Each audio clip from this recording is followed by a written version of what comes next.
What if a 17th century samurai could teach you how to win not just on the battlefield, but in everyday life?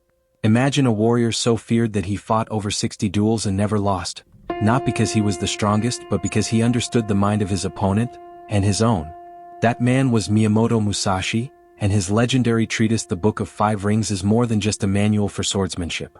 It's a timeless philosophy, a guide to mastering the dualities we all face: action and reflection, chaos and calm, victory and defeat. Today we delve into that paradox: combat and life, sword and spirit, strategy and self-discovery. Welcome to a journey through the pages of a text that has inspired warriors, CEOs, artists, and thinkers for centuries. Welcome to the unfolding journey. If you're passionate about exploring ancient wisdom, personal growth, and philosophy through the lens of history's most powerful texts, you've found your tribe. Here we go deep into the minds of masters, the heart of strategy, and the soul of timeless teachings. So settle in, let the world outside slow down, and let's dive into the dualities of life and war as seen through the Book of Five Rings. Before we explore the dualities, let's understand the man who wrote them. Miyamoto Musashi was not a samurai by birth, nor did he serve a lord, a ronin, a masterless swordsman. Born in 1584 during Japan's Warring States period, Musashi lived through relentless violence and shifting allegiances.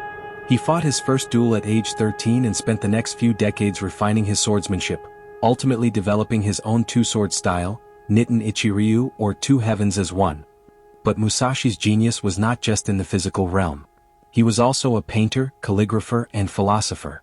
Toward the end of his life, having retired to a cave named Ryugando, he penned Go-Rin no Sho, the Book of Five Rings, as a legacy for his students. A distillation of strategy, discipline, and above all, balance. The Five Rings and their symbolic power.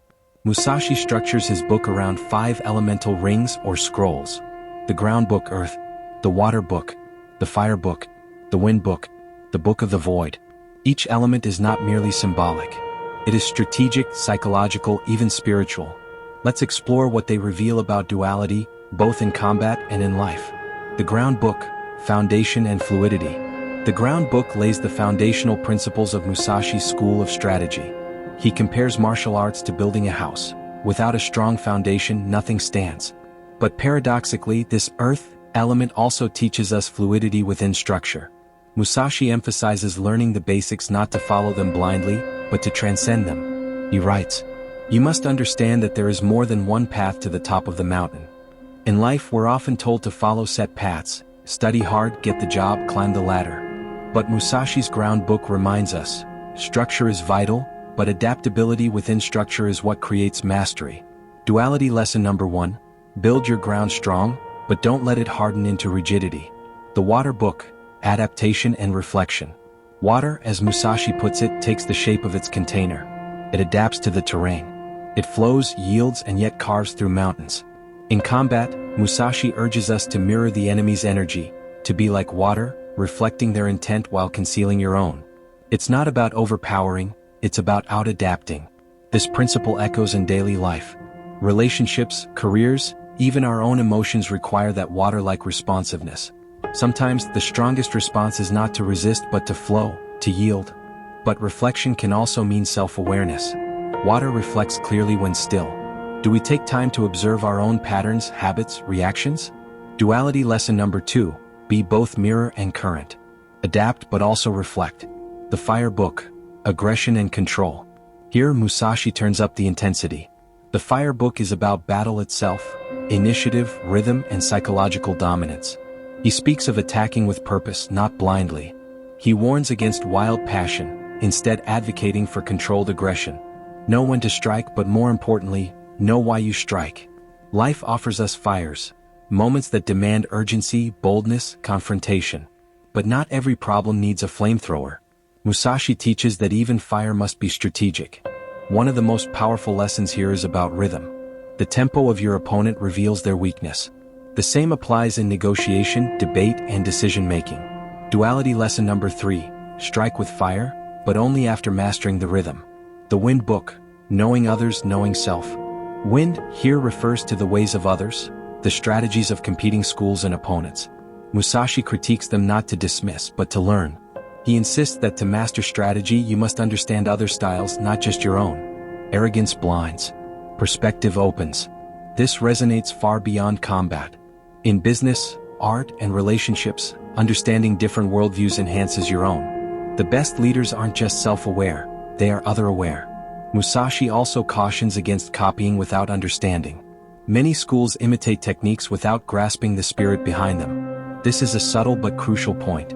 Duality lesson number 4. Study others deeply, but don't lose yourself in imitation. The Book of the Void, Mastery Beyond Words. And now we reach the void. This is the most mysterious and abstract of the 5. Musashi writes, "By knowing things that exist, you can know that which does not exist." The void is not emptiness in the nihilistic sense. It is potential, the space between thoughts, the stillness that precedes insight. In combat, this might be the unspoken awareness, the moment before movement, the intuition beyond technique. In life, it's the space where creativity, wisdom, and peace arise. You can train endlessly, but the master knows when to act without thought, when the body and mind are unified in presence. Musashi is inviting us beyond strategy into being. This is where duality collapses. Opposites dissolve. The warrior becomes the monk. The fighter becomes the artist. Duality lesson number 5. Embrace the void, not as nothingness but as everything unspoken. Now that we've traversed the 5 rings, one thing becomes clear. Duality is not a contradiction, it is the essence of strategy. To be grounded like earth, yet flowing like water. To burn like fire, yet observe like wind. To fight with purpose, yet detach like the void. Musashi's teachings are a call to balance, to cultivate both sword and mind, discipline and intuition, power and peace. The modern world often splits these qualities. You're either aggressive or passive, rational or emotional, structured or spontaneous. But Musashi's life and writings say, be both. Be the storm and the silence. So how does this 400-year-old text matter today? Consider the entrepreneur facing market uncertainty, the artist battling self-doubt, the athlete mastering rhythm, the leader navigating conflict. Musashi's principles are everywhere. Ground, know your mission. Build the foundation. Water, stay adaptable. Respond, don't react. Fire, take action decisively. Know your moment. Wind, understand competitors. Learn from others. Void, trust intuition. Master presence. When life throws you into battle, personal or professional, remember, you don't need to be the strongest. You need to be the most balanced. At the end of the Book of 5 Rings, Musashi writes not of glory but of simplicity. He warns against attachment to style or reputation. For him, strategy is not about domination, it's about clarity. That's the paradox. The man who never lost a duel urges us to transcend the need to win, to see conflict clearly and to engage only when necessary. Musashi's path is not just that of a warrior, it's the path of an integrated human being. Thank you for walking this path through the 5 rings with us. If this exploration resonated with you, if you're drawn to the timeless insights of warriors, philosophers, and mystics, consider subscribing to The Unfolding Journey. We dive deep into the ancient texts, forgotten masters, and the lessons they still whisper to us today.